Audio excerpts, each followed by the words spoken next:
دیکھیں ان کے والد صاحب نے اپنے چھوٹے بھائی کو پالا، وہ چھوٹا سا تھا، تو یقیناً عموماً ہمارے گھروں میں ایسے ہی ہوتا ہے کہ بھابھی سے پردہ نہیں کیا جاتا، تو وہ پردے نہیں کرتے ہوں گے۔ اب وفات ہوئی والد کی تو ان کی والدہ نے پردہ کرنا چاہا، تو انہوں نے یہی کہا کہ ہم تو آپ کو ماں کی طرح سمجھتے ہیں، یعنی بچپن سے جوانی تک تو آپ کو دیکھتے ہیں، اب آپ نے یہ کیا کیا۔ تو یہاں دو مسٹیکس ہیں۔ ایک مسٹیک تو یہ ہے کہ یاد رکھیں کہ جو بھابھی ہوتی ہیں، بھائی کی بیوی ہوتی ہیں، ان سے پردہ واجب ہے، وہ نامحرم ہے۔ تو اگر آپ کے گھر میں یہ رواج تھا کہ وہ چاچا جو بڑا ہوتا رہا اور بالغ ہونے کے بعد بھی وہ دیکھتا رہا اور بے پردہ آپ کی والدہ رہیں، تو گناہ کبیرہ کی مرتکبہ ہوئیں، بالکل غلط ہے۔ دوسرا یہ کہ بعض لوگ یہ سمجھتے ہیں کہ ویسے چاہے رہو، لیکن جب وفات ہو جائے نا تو عدت کے دوران سب سے پردہ کرنا ہوگا، یہ بھی غلط خیال ہے۔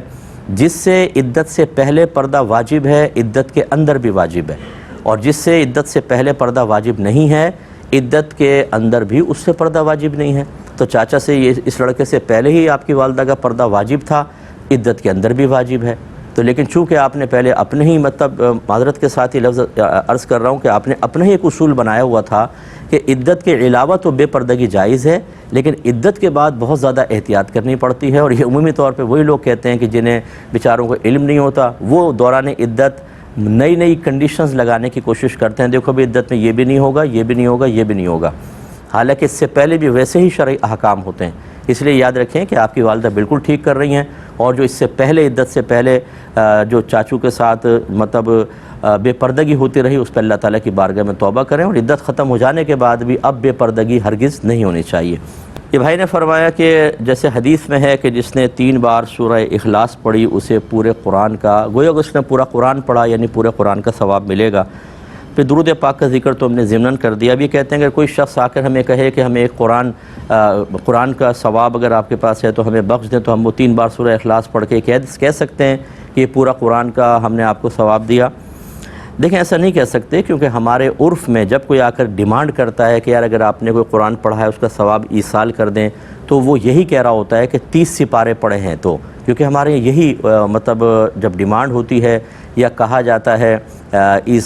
ثواب کو طلب کیا جاتا ہے تو اسی قصد و ارادے کے ساتھ۔ اب وہ کہہ رہا ہے پورے قرآن، اور آپ پورے قرآن کا صرف ثواب، ایک ہے پورا قرآن پڑھنا، ایک ہے پورے قرآن کا ثواب۔ وہ پورا قرآن پڑھا ہوا مانگ رہا تھا، آپ نے 3 بار سورہ اخلاص پڑھ کے اس کے ثواب کو کر دیا، اور یہ بات درست نہیں ہوتی، اس میں بلکہ جھوٹ بھی شامل ہو سکتا ہے۔ اگرچہ ہم اس کو سری جھوٹ نہیں کہیں گے، اس کو توریہ کہیں گے، لیکن یہ مناسب نہیں ہے۔ آپ یہ کہیں کہ میں 3 بار سورہ اخلاص پڑھ کے گویا کہ پورے قرآن کا ثواب آپ کو دے دیتا ہوں۔ اگر آپ یہ کہہ کر دیکھیں، اس کو بولے گا بھائی 3 بار سورہ اخلاص نہیں، میں پورے قرآن کی بات کر رہا ہوں۔ اسی سے میری بات کی تائید ہو جائے گی کہ ہمارے عرف میں جب ہم کہتے ہیں کہ اگر آپ نے کچھ قرآن پڑھا ہے تو ہمیں اس کا ثواب ایصال کر دیں، یعنی ثواب ہمیں دے دیں، گویا کہ یا ہمیں اجازت دے دیں ہم اس کا ثواب ایصال کر دیں، تو وہ پڑھے ہوئے قرآن کے بارے میں کہہ رہے ہوتے ہیں، نہ کہ سورہ اخلاص۔ اس لیے یا تو وضاحت کر کے کہیں، یعنی صاف بتا دیں 3 بار سورہ اخلاص کا ثواب میں آپ کو دے رہا ہوں، اور یا پھر آپ اس طرح غلط بیانی نہ کیجیے۔ بہن نے فرمایا کہ جمعے کی دوسری اذان کا جواب دینا شرعاً جائز ہے یا نہیں؟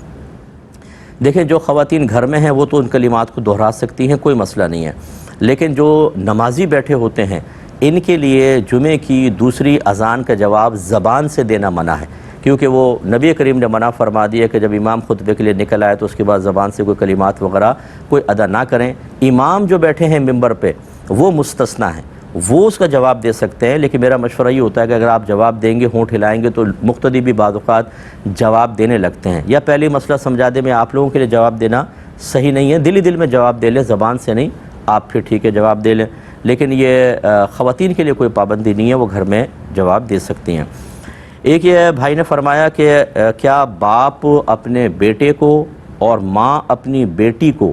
پردے کی باتیں بتا سکتے ہیں اور پاکی ناپاکی کے احکام سکھا سکتے ہیں؟ نہیں۔ دیکھیں پاکی ناپاکی کے احکام میں تو کوئی مسئلہ نہیں ہے۔ ماں اپنی بیٹی کو حیض و نفاس کے مسائل بتائیں، بالکل ٹھیک ہے، استحاضہ کے مسائل بتائیں۔ والد صاحب جو ہیں وہ بیٹے کو بتا سکتے ہیں کہ بیٹا تم اس میں بالغ ہو جاؤ گے، احتلام ہوتا ہے، اس میں غسل اس طرح کا ہوتا ہے، بالکل اس میں کوئی شرم و حیا کی بات نہیں ہے۔ ہمارے ہاں المیہ یہ ہے کہ ہر طرح کی دنیا کی بات ہو جائے گی، بعض اوقات موویز گھر میں چل رہی ہوتی ہیں، اس میں غیر اخلاقی مناظر ہوں، دیگر چیزیں ہوں، کوئی مسئلہ نہیں ہے، لیکن جب شرعی احکام کی باری آتی ہے تو بولتے ہیں یار شرم آتی ہے بچوں کو یہ احکام سمجھاتے ہوئے۔ چلے اگر آپ کو شرم آتی ہے تو پھر کوئی عالم دین اور اس طرح خواتین کو کسی عالمہ کی خدمات لے کر کم از کم اپنے بچوں کو یہ علم تو دینا ہی ہوگا، اور اگر براہ راست دیں تو کوئی مسئلہ نہیں ہے۔ سیدہ عائشہ صدیقہ رضی اللہ تعالی عنہا ارشاد فرمایا کرتی تھیں کہ اللہ تعالیٰ انصار کی عورتوں پر رحمت نازل فرمائے کہ انہیں شرم و حیا نے نبی کریم صلی اللہ علیہ وسلم سے مسائل پوچھنے سے نہیں روکا، تو وہ اپنی آ کے اس طرح کے مسائل ذکر کیا کرتی تھیں۔ تو یہ اور پردے کی باتوں سے مراد اگر یہ ہے کہ میاں بیوی کے تعلقات اور یہ دیگر چیزیں، یہ مطلب یہ کہ مناسب نہیں ہوتا کہ ایک والد اپنے بیٹے کو اور والدہ اپنی بیٹی کو کریں۔ اس کے لیے پھر یہ ہے کہ کزنز وغیرہ ہوتی ہیں، اگر کوئی بات ایسی ہے کہ شرعی طور پہ معلوم کرنی ہو تو پھر کسی عالمہ سے رجوع کر لیں، اور دیگر چیزیں ہوتی ہیں تو چلیں کزنز وغیرہ بتا دیں، ایسے بچے کو بتا دیں، گائیڈ لائن دے دیں کہ بعض بچے کسی بھی ایکٹیویٹی میں نہیں ہوتے تو بہت سے مسائل ہو سکتے ہیں۔ اس کے لیے بھی بہتر یہ ہوتا ہے کہ حقوق زوجین کورس کروایا جائے، اور اس میں جو بھی استاد ہوں بچے وغیرہ دائرہ ادب میں رہ کر ان سے کویسچن کر لیں کہ کیا کن امور کا ارتکاب جائز ہے اور کس کا نہیں، اور یہ کر لینا چاہیے، اس میں کوئی شرم کی بات نہیں ہے، ضرور معلومات کرنی چاہیے، کیونکہ بسا اوقات ہم نے دیکھا ہے کہ بعض لوگ ناجائز امور کے مرتکب ہو رہے ہوتے ہیں انٹرنیٹ پہ چیزیں دیکھ کر، اور وہ ناجائز کام کر رہے ہوتے ہیں، اور بعض اوقات ایسا ہوتا ہے کہ ایک جائز کام ہے لیکن وہ سمجھ رہے ہوتے ہیں شاید شریعت نے اس کو حرام قرار دیا، وہ اس سے بچ رہے ہوتے ہیں۔ اس میں خرابی ہوتی ہے کہ ناجائز اور مکروہ کو جائز سمجھ کے کرنا یہ قابل گریف،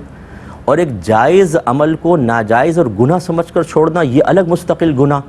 اس لیے سکھانے میں کوئی حرج نہیں ہے، تو بہتر ہے کہ پردے کے مسائل جو ہیں وہ اس طرح کسی اور ذریعے سے حاصل کیے جائیں۔ یہ دیکھیں، اگر کوئی شخص کسی پہ سجدہ سہو واجب ہو اور اس کو آخر میں یاد نہ رہے، نماز ختم کر لے، تو جب تک وہ کوئی ایسی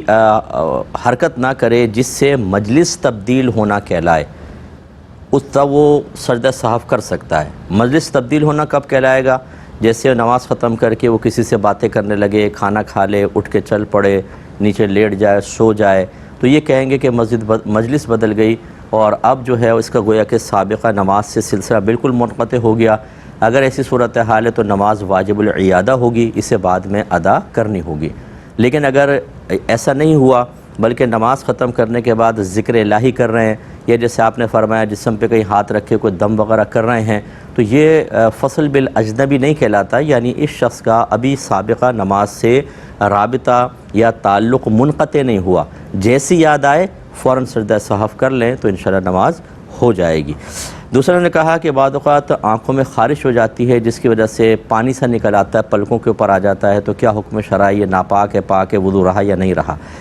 دیکھیں، ایک تو ہوتی ہے خارش اندر بیماری جس کو آپ کہتے ہیں کہ آنکھیں لال ہو گئی ہیں اور بار بار کھجلی ہو رہی ہے، اس سے جو پانی نکلے گا وہ فقہائے کرام کی رائے کے مطابق ناپاک ہوتا ہے اور وضو کو توڑ دیتا ہے۔ اور ایک ہوتا ہے کہ ویسے آپ بیٹھیں، تھوڑی سی خارش محسوس ہوئی، کوئی بیماری نہیں اور آپ نے یہ ملا اور اس سے پانی نکل آئے، یہ بالکل پاک ہوتا ہے اور اس کے کوئی مسئلہ نہیں ہے، یہ چاہے باہر بھی نکل آئے۔ اور جو پہلی والی صورتحال میں نے بتائی جو بیماری والی، اس میں بھی یہ ہے کہ اگر تھوڑا بہت پلکوں تک پہنچا، بہا نہیں ہے، تو وہ ناپاک نہیں ہوگا جب تک وہ بہنے کی صلاحیت نہ رکھے، یعنی نہ آنکھوں سے نکل کر بہنے کی طاقت نہ رکھے، تب تک آپ کا وضو نہیں ٹوٹے گا۔ اس میں بہنے کے فزیکلی طور پر اعتبار نہیں بلکہ بہنے کی طاقت رکھنے کا اعتبار ہے۔ یوں سمجھ لیجئے کہ آنکھ سے پانی نکلنے لگا، آپ نے ٹیشو سے صاف کر لیا، پھر نکلنے لگا، صاف کر لیا، پھر نکلنے لگا، صاف کر لیا، اور آنکھوں میں بیماری ہے۔ اس کا مطلب یہ اگر آپ بار بار نہ روکتی، نہ صاف کرتی تو وہ بہہ جاتا، تو بس اس کا مطلب ہے اس روکے جانے والے پانی میں بھی بہنے کی صلاحیت تھی، تو لہذا وضو ٹوٹ جائے گا۔ لیکن عام طور پہ جو خارش تھوڑی بہت ہوتی ہے، آنکھ کے اندر ہوا لگ گئی، کچھ ہو گیا اور آپ نے اسے مل لیا، یہ جو پانی نکلتا ہے یہ پاک ہوتا ہے۔